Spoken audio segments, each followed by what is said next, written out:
سیگار میکشی؟ نه مرسی، من کاسکشم. این چه آشغالیه میکشی و سیگار یعنی وینیسون. نمین دارم اینجوری سیگار میکشم و هر وقت بخوام ترکش کردم.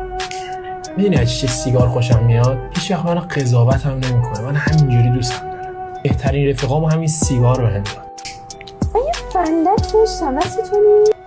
ببین کدوم یکی از این از فندکت؟ این دست تو چی کار میکنه مرد؟ این واسه تو بود؟ گفتم این فندک ناشناس تو جیب من. آنی بعد چایی چی میچسبه؟ سیگار. انقدری که تو پول سیگار دادی اگه جمع کرده بودی الان یه 206 خریده بودی. تو الان 206 داری؟ نه. هم کاستو بکش پس. با غذا چی میچسبه؟ سیگار. بعد غذا چی میچسبه؟ سیگار. بعد سیگار چی میچسبه؟ سیگار. نه آخرم بکشم و دیگه بریم. یه چی بده دود کنم بره یادم ها، یه چی بده دود کنم یادم برن آدم